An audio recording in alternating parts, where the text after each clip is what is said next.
আসসালামু আলাইকুম ভিউয়ার্স, কেমন আছেন সবাই? আশা করি সবাই ভালো আছেন। তো আজকে যে ভিডিওটা আমি দিচ্ছি আপনাদের, সেটা হচ্ছে অটোর নতুন ব্যাটারিতে কীভাবে এসিড পানিগুলো ঢোকানো হচ্ছে। দেখেন, একদম নতুন অবস্থায় নতুন সেলে এই পানিগুলো দেওয়া হচ্ছে খুব সহজ পদ্ধতিতে। মানে দুইটা ড্রাম আছে, ড্রামের ভিতরে পানিগুলো আছে, এসিড পানি। সেগুলো পাইপের মাধ্যমে দেখেন কীভাবে দেওয়া হচ্ছে। আর ওই একদম ভাতের ফেনার মতো মানে বলকাচ্ছে, এগুলো বয়েল হচ্ছে।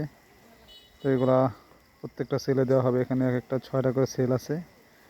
তো সেলে এগুলো দেওয়া হচ্ছে। অনেকে অটোতে পাউডার ব্যাটারি ইউজ করে, অনেকে পানি ব্যাটারি ইউজ করে। তো এগুলো হচ্ছে পানি ব্যাটারি, একদম নতুন অবস্থা আছে। তো এগুলো প্রত্যেকটাতে পানি ঢোকানো হচ্ছে নতুন অবস্থায়। একদম 6টা করে সেল আছে। আর ব্যাটারি আছে এখানে টোটাল 5টা ব্যাটারি আছে। এবং 2 থেকে 3 মাস পর হয়তো বা এগুলোতে শুধু অ্যাসিড পানি ঢোকানো হবে। যে বোতলে যেগুলো পানি পাওয়া যায় 60 থেকে 70 টাকা বোতলে, প্রতি বোতলে নাকি পানির দাম, সেই পানিগুলো হয়তো এখানে ঢুকানো হবে। তো ভিডিওটা যদি ভালো লাগে অবশ্যই আমার চ্যানেলটা সাবস্ক্রাইব করুন এবং পাশে থাকবেন। সোলার সম্পর্কিত কোনো ভিডিও যদি আপনারা দেখতে চান অবশ্যই আমাদের কমেন্ট বক্সে জানাবেন, এবং কোনো কিছু প্রয়োজন হলে সেটাও বলুন। আল্লাহ হাফেজ, ভালো থাকবেন সবাই।